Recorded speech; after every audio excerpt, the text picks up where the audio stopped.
November, all of a sudden, for various conditions that I have, all of a sudden my doctor's referrals were being turned down. Okay?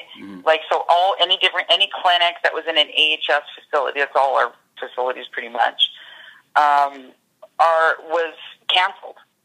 And they're saying not because, this was starting in November, not because of any reason, like I don't need it, but because they said all of a sudden, out of the blue, they're saying, oh, the vaporizing.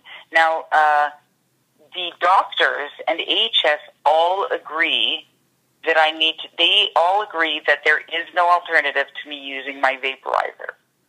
Right? I could smoke, yes, but they're not going to let me smoke anywhere. Right? Right. And so, definitely, if they're not going to let you use a vaporizer, they're not going to let you smoke. I can't take pills.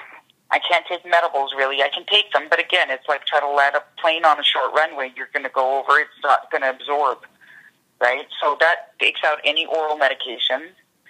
And also because of the blood disorder I have, that cuts out certain other medications that for pain that you would normally use, anti-inflammatories, things like that, because they can make you bleed.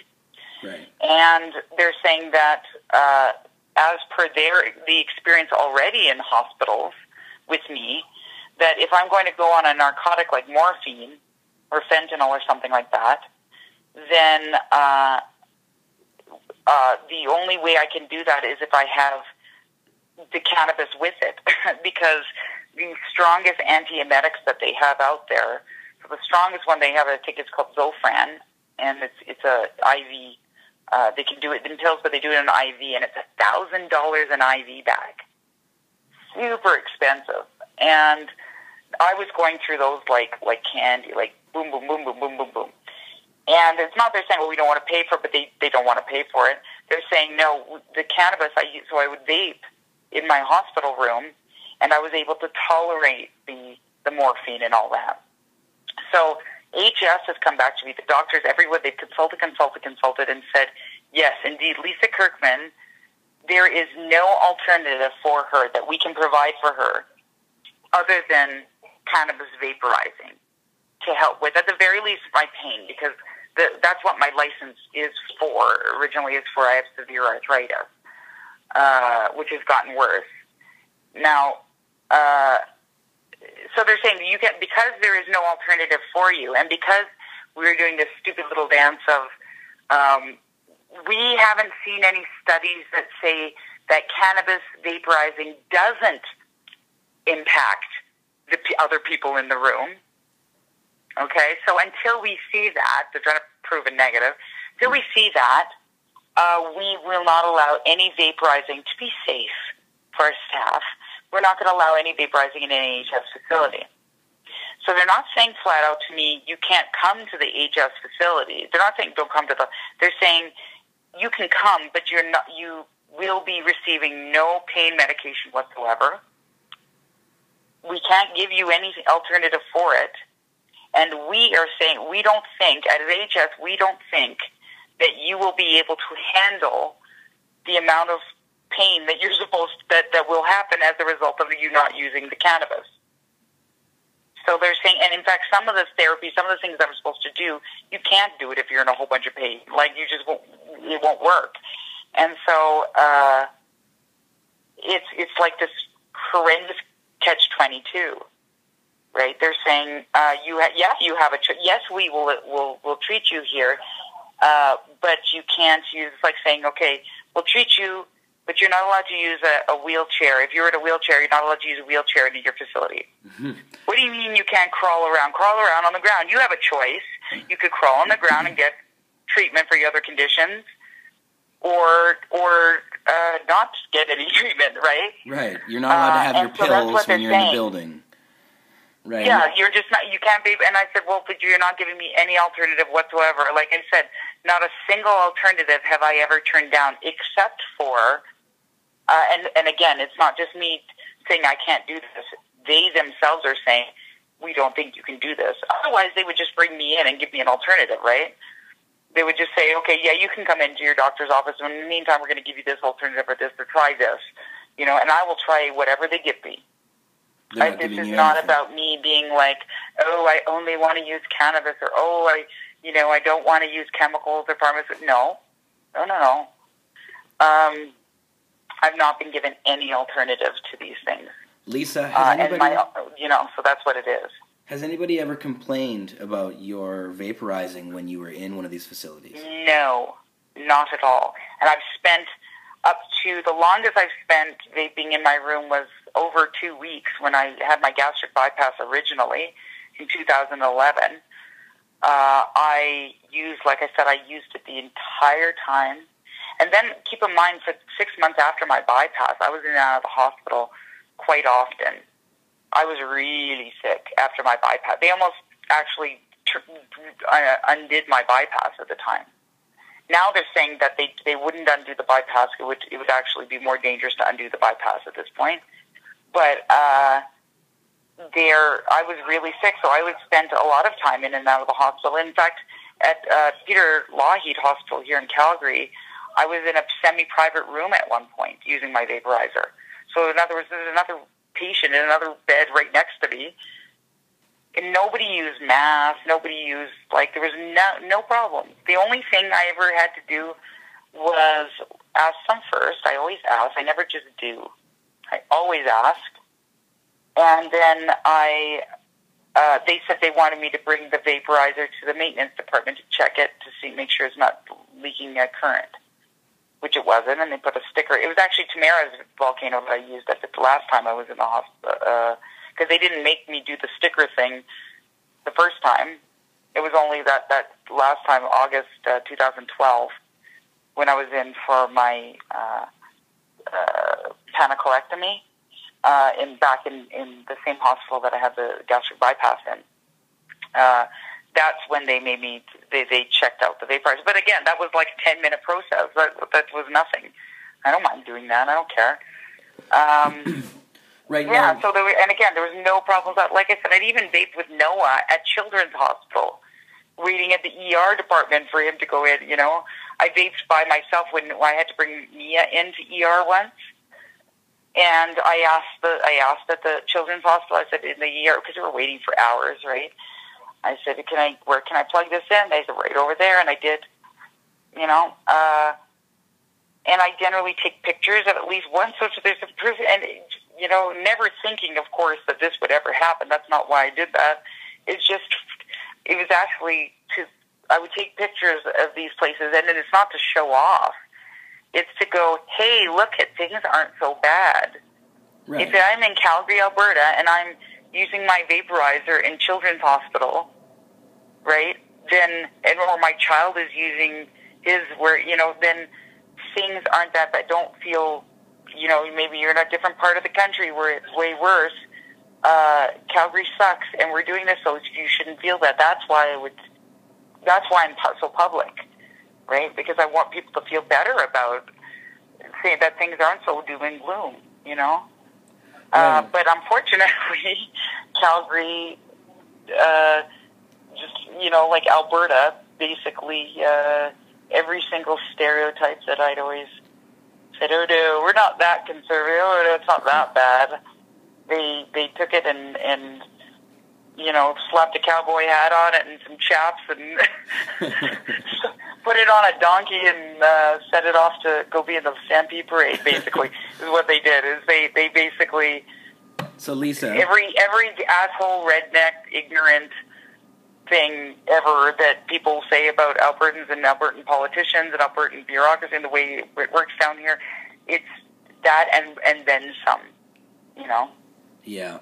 Yeah, it's definitely... It just doesn't seem fair to target particular medical users of whatever drug it is, just because they don't they don't like the delivery method. Well, what this was, though, it wasn't as much... I know that it wasn't actually intended. This memo was not intended to keep people away. It was actually supposed to be the opposite. It was supposed to alert HS facilities to explain what vaporizers were, to explain that they did need to accommodate people who needed to use medical vaporizers. You do need to accommodate their needs. But the problem was they were so overly PC about it. It's sort of harkening back I keep saying this, it harkens back to the early 80s and AIDS, right? Where people were, their doctors would drop patients. You cannot come into this office anymore because you have HIV. Kids were kicked out of school. People were shunned, not allowed in malls. You know what I mean? Like, people, before they understood, before the general public understood how HIV was transmitted, there was a time before that when even healthcare professionals didn't understand how this virus was transmitted and everything. And so they decided to err on the side of caution, but overly cautious, like to the point where it's no longer, first of all, you're ignoring the Hippocratic Oath, and you're no longer making sense or any logical sense. You're, throwing the baby out with the bathwater, as they say.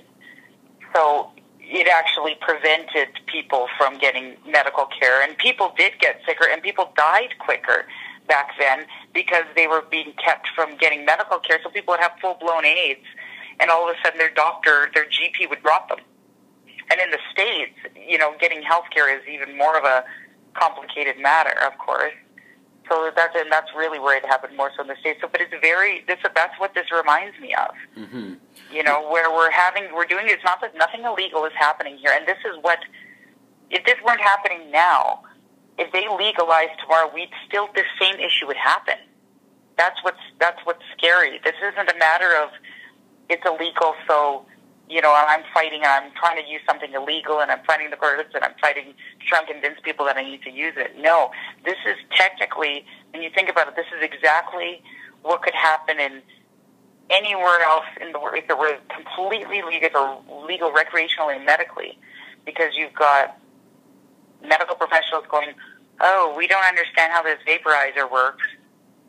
And, like I said, I'm legal 100%. By the law, I'm allowed to use my vaporizer in any public facility, period.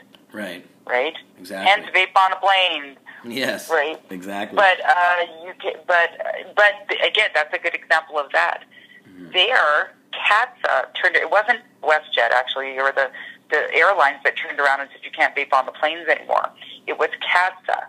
CATSA turned around and said, we don't allow baby bottle warmers before, we're not going to allow vaporizers now on planes because they heat up too much. And so that is a tangible, that makes sense. I get that. You could theoretically take a vaporizer, take it to the bathroom, throw a bunch of paper towel on it, crank it up, and start a fire. I get that. That makes sense. CATSA, that was a security thing. That I understand why they said that. That wasn't a stigmatization thing. That was an honest safety issue. Right. Okay, but in the hospital, right? They are not using they're not using any kind of logic or science or any kind of anything, right? Like any kind of sense whatsoever to come up with this. Like I said, if this memo was written in the blood of 13 Vestal virgins or something, because that's how people are deferring to it. Again, not even a policy, but a memo. Just a memo. So, Lisa, tell us about what's going on Wednesday. So, tomorrow at 11 a.m. at Mountain Standard Time, Tavera Cartwright-Puwitz has helped me organize a vape out. So we're in support of me, because I'm not asking everybody hunger strike with me, because my hunger strike has a very specific purpose. I'm trying to get into the hospital.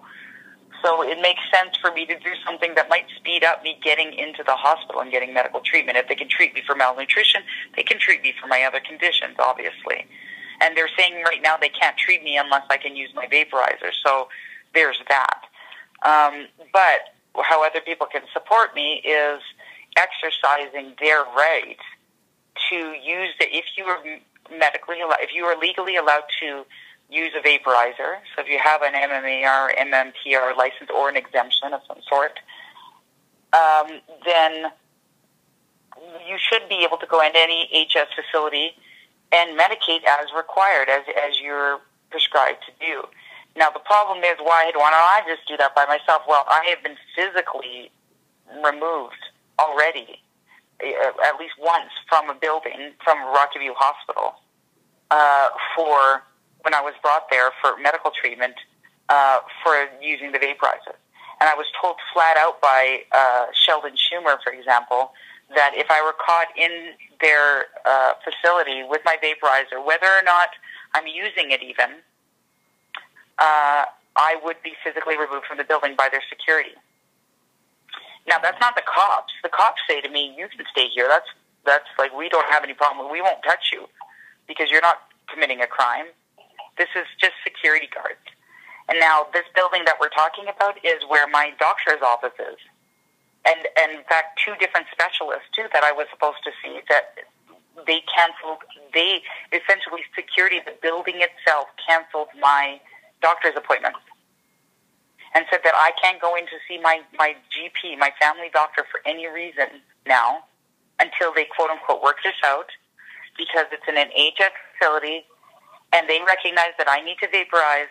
I'm not allowed to vaporize there. So we are going to, if we can get at least, what I'm hoping is at least 10 patients we're going to set up. It is going to be at Sheldon Schumer, but we haven't really totally announced where it's going to be until tomorrow morning. And we are going to we're going to plug in our vaporizers. I'm actually going to go into the urgent care and attempt to get to see if they'll admit me for what I tried to be admitted for before, to see the doctor there. And then I'm going to, we're not going to share medicine. So we're going to try and get some more, we'll have at least one volcano, but we're going to try and get more crucibles. So like, get more than one, so people can use their own medicine, or at least take turns. So we're not breaking the law in that way, right? But telling people to bring their own vaporizers, whatever, and have at least 10 people there sitting and vaporizing, preferably somebody in a wheelchair or something like that, that it will be impossible for their 3-person security team or whatever it is to physically remove us from the building. And then other people are going to be coming to lend us moral support and to film it, because media won't be allowed in the building. And then also just film it to keep things on the up and up. We haven't decided yet how long we're going to be there. It's not an occupation per se, because every single one of us who are there are able to be there. We're there for a reason, because we all have medical issues. So there's a reason for us to be in a using our medicine as prescribed for whatever our condition is a completely legitimate reason to be in a healthcare facility, right? So if you can only use a vaporizer, you can't use it out on the street. If you only have a volcano, let's say, if you don't have a handheld vaporizer, you have to go in somewhere where you can plug it in. You have no choice. And where's the only place that you should be doing that? It's a medical facility. So we're going to be doing that there. So there'll be people that we can do the, what is it called? It's a Malmo says hug therapy. You know, when they're going to arrest someone, you're going to hug power or whatever. Hug power. You go and hug them. Yeah, you do something. We'll employ that if need be. And Lisa, if people want to go in, if people in the province want to join what you guys are doing there, where do they go and what time do they be there? Okay, so the protest is happening at 11 a.m. tomorrow in Calgary, and it is going to be at the Sheldon Schumer Health Center, which is on 4th Street and 12th Avenue Southwest. And we're planning to have a press conference afterwards, outside of the facility, so the press can actually talk to us. But that's where we're going to do it. And we're going to be especially meeting in the urgent care area, waiting area, because that's actually the only place where you can plug a vaporizer. There's the only place where there's a plug, aside from private, boardrooms and things like that. Mm-hmm. That's also the building where I tried to start the MMAR patient support group, and where we had that going for a year until they didn't shut the MMAR patient support group down. What they did was say, you can't use vaporizers here, which of course, all our members needed to medicate in some way, and that just basically cut it out for most people. They weren't able to attend the meetings if they weren't able to medicate at some point during the meeting. So our group never got going again. That's the other good thing, too, is if we get this going, if they start allowing the vaporizers in there again, the MMAR patient support group will be able to run again, because as it is, Calgary has no compassion club, it has no vapor lounge, it has nothing, no center for anybody who consumes cannabis, whether recreationally or medicinally, to gather, to gain information, to get peer support or anything like that. So Calgary is, aside from me being personally in dire need of medical services, Calgary and the medical cannabis consumers in Calgary are in dire need of support, whether it's peer support or otherwise. So it's a really, if this gets going, it'll be quite a good thing, I think. Mm-hmm. Now, Lisa, tell us also about the hunger strike that you're going on about this issue. So, because it's been 2 months that I've been denied medical service, my health has deteriorated, and my doctors who I'm able to see on the phone or in private places briefly are saying that if you don't get medical care soon, it's going to cause permanent damage. And so this is all happening, though, with nobody hearing about it. And HS really didn't have any, they don't care if I live or die, really. It's a corporation, it's a big faceless thing, it's the government. And so I thought, this enough is enough. What everyone, speaking to a lot of different people saying that the important thing is that people hear that this is happening, so they're as outraged as they should be, as I am personally. And so the hunger strike, I decided to only live off of clear fluids. It actually started on Friday, on January the 3rd. And I'm going to just have clear fluids until AHS allows me to get medical treatment once again in its facilities. So a couple of things could happen here. AHS can ignore me altogether at their peril, because they will be shamed in the public eye. The public, I don't think, is going to stand for them just completely ignoring and not dealing with it at all. Especially if, heaven forbid, if something happened or if I were to die, they would have to answer for that. They don't want to. The next thing is that they're going to, the only other option is treat me. In order to treat me, by their own admissions, they will have to allow me to use a vaporizer. Right? They themselves are saying there's no alternative to vaporizer. So if they're going to bring me in to treat me for malnutrition, they can treat me for any one of my other medical conditions, because that would have meant that they're going to do, again, one of two things. Actually three things. They will either go back to where we were at. I'll use my vaporizer, my Volcano that I brought in. Or they will buy their own, and that is what I'm being told. That is the serious consideration, is that the hospitals are going to purchase their own versions of a Volcano. It's called a Volcano Medic, that it was designed specifically for healthcare facilities. You can't get it in the general public. It's not even available in North America right now. So they will have their own vaporizers for all cannabis patients to use if they ever come to any of their facilities for whatever reason.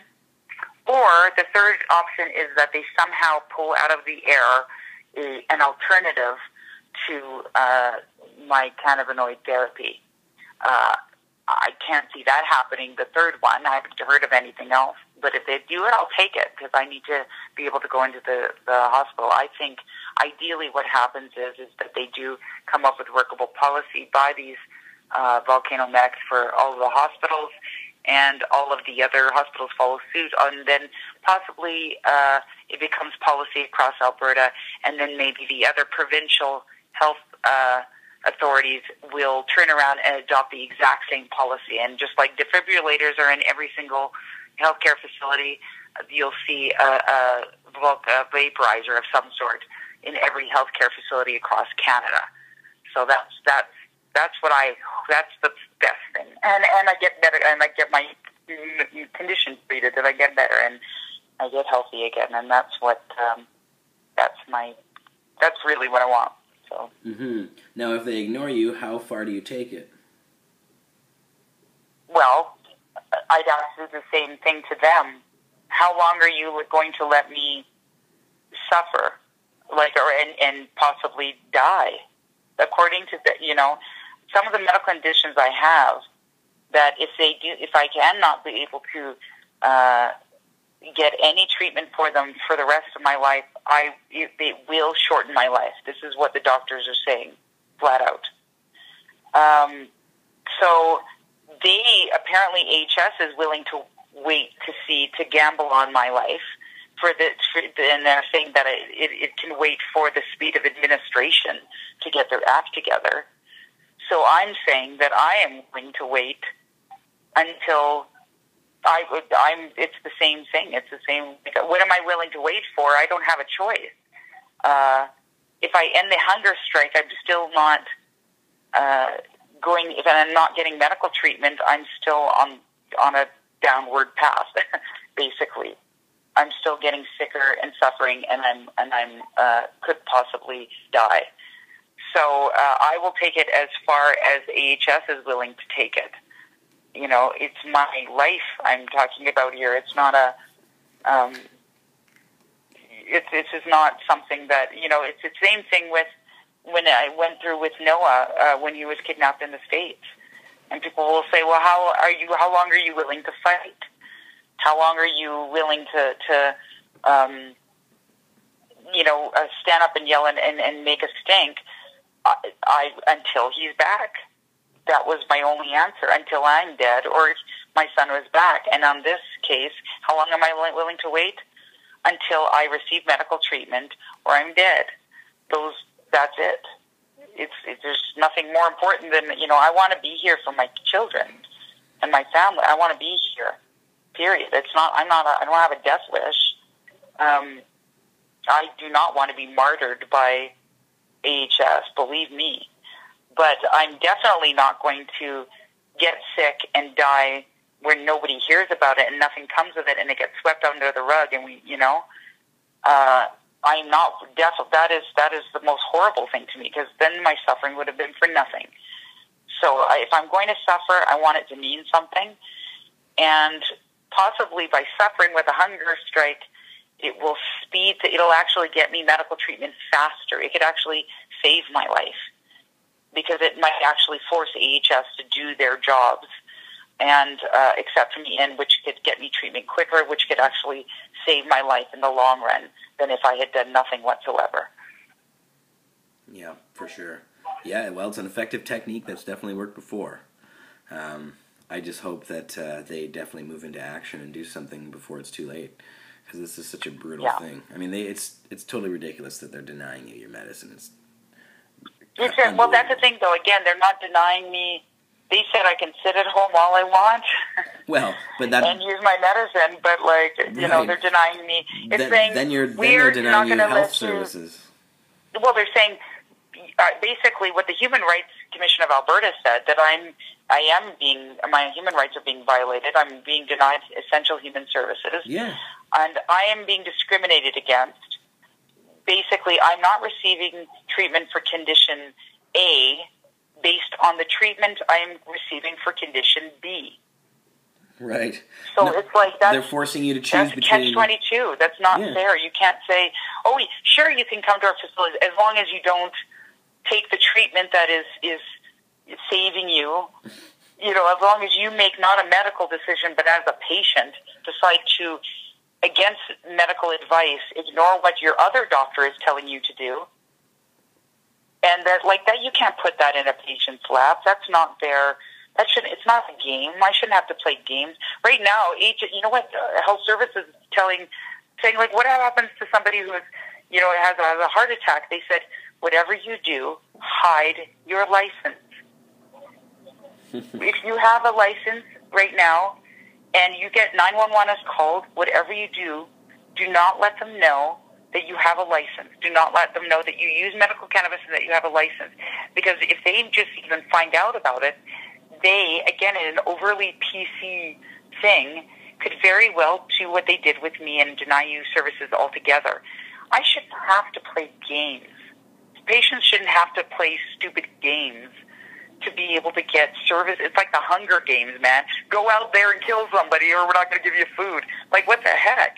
Yeah, it's definitely unfair that they're forcing you to choose between your medication and your health services. It doesn't make any sense. They're making me choose between my health care on one end and other health care. Yeah. And they're making me decide as the patient, do I want to be in excruciating pain or do I want to find out what this lump is that might be something else that might kill me later on? Right. It's all health. So thank you for that. Like, thanks. That's the decision I have to make that you're giving me. I've given birth, okay? I've been in labor. I can stand a lot of pain, but that's unfair to ask, to say to a patient that the only way that you are able to get any services whatsoever, even just a doctor's visit, is that you have to accept that you're going to be in a tremendous amount of pain. Amongst the other conditions that the cannabis treats for me. But at the very least, in unbearable pain, and we will not be able to give you anything to help it. And if you stop using for a while, your pain will get so unbearable that the cannabis is not going to be able to get on it again, which is kind of where I'm at a bit now. I play catch up. I have to use so much of it because of going without long enough.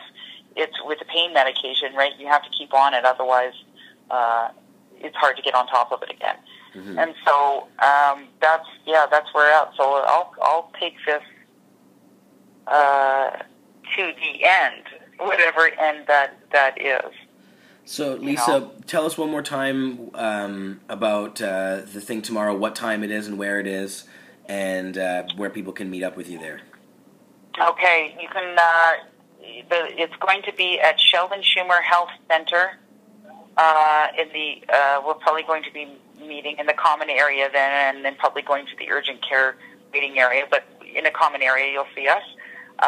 That's on 12th Avenue and 4th Street Southwest in Calgary, and it's at 11 a.m. Mountain Time. And we're asking everyone to, if you are legally able to, please come and bring your own medication, and please come and medicate with us. And if you have a vaporizer, bring your own vaporizer. If you don't have a vaporizer, we'll try to find one that you can use. But do bring your own medication. And if you can't vaporize with us, then please come out and just show your support, videotape, take pictures, and just show your support of everybody, of myself and everybody who's there. Lisa Kirkman, best of luck. Thank you so much. Take care.